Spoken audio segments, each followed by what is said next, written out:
ازاي الواحد يقدر ان هو يغير طريقة حياته والكوميونيكيشنز اللي هو المفروض ان انا ابيع ب 15 او ب 20. احنا قلنا بقى ديت الاول ايه، مش طريقه حياته. انت بتتكلمي ان انت ازاي تغيري المايند سيت. اولى خطوات حل اي مشكله الاعتراف ايه بوجود مشكله، نبتدي نغيرها. هتبتدي تغيريها منين؟ بيكون قرار اولا ليكي، وبيبقى قرار صعب فبتحاولي تشتغلي عليه. بتشوفي الناس المتسببين ان في نوع من انواع المقاومه وتبعدي عنهم. ممكن تكون صاحبتك على فكره، ممكن يكون اخوك، ممكن يكون.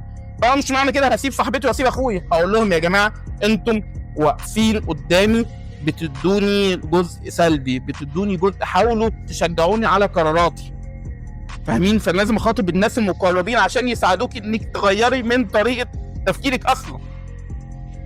بعد كده بعمل ايه؟ تستعيني بحاجه زي منتورز مثلا. يعني زي ما انت موجوده النهارده ليه؟ عشان نستفيد كلنا من خبرات بعض.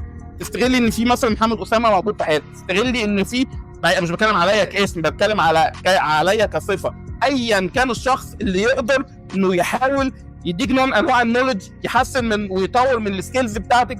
كل كلامها حاجه شبه بنسميها المنتور. يبقى ليكي منتور في الكارير اللي انت ماشيه فيه، هيفرق معاكي جدا جدا جدا. عمر ما المايند سيت هيتغير بين يوم وليله، عمره، بس هيتغير بايه؟ بالعمل. واللي انا كل شويه اراجع نفسي، واللي انا كل شويه ااكد على قراري.